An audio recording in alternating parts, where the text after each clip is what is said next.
To the search for the missing in Texas as the death toll from the catastrophic flooding rises. This morning, officials in Kerr County are facing new questions about just how long it took to send out an emergency alert. Trevor Alt is in Kerrville with more. Good morning, Trevor. Good morning, Rebecca. Now 120 people are confirmed dead, with even more still missing. And the search teams on the ground here are having to literally dig and sometimes use chainsaws to get through feet of debris and mud that's piled up on the riverbanks. And there is new scrutiny this morning. We're going to play for you audio of what appears to be a delay in warning residents about these deadly conditions.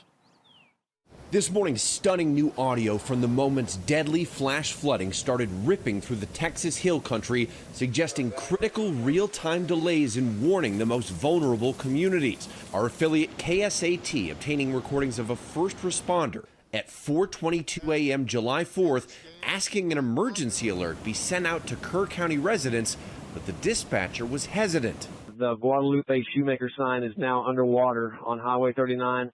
Is there any way we could send a code red out to our Hunt residents asking them to find higher ground or stay home? Standby, we have to get that approved with our supervisor.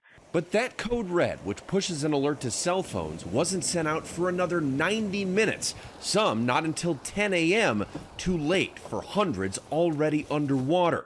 The Joint Information Center for the Kerr County flood event responding in part. Our city and county leadership are committed to a transparent and full review of this response.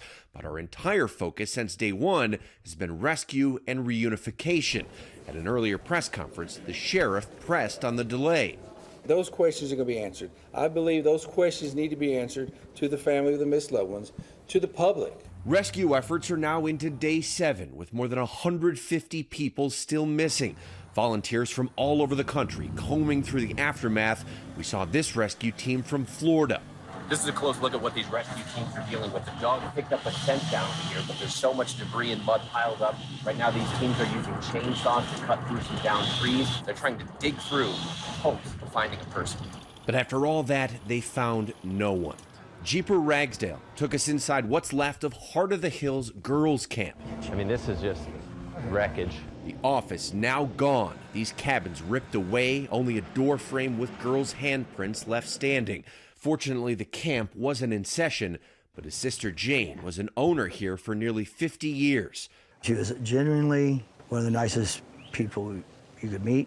She called him at 3:30 a.m. The water was inside her house and rising, and she was trapped. I was like, just get out of the house. But I do remember her telling me, she's like, it's already at the bed. I can't get out. I was like, break windows out. Just get out. And she did it. Her home right there on the campground as they now rebuild. The overarching theme about her is that she made people feel seen, feel heard, feel loved. Just down the road is Camp Mystic, where so many young girls lost their lives. Among them, 8-year-old Virginia Wynn Naylor. Her family saying she had a great love of the outdoors, a love of God, and a love of her community. Jeff and Tanya Ramsey were also killed.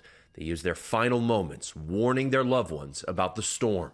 They were calling because they were trapped and they were scared and they were stuck, but they unintentionally saved our entire family.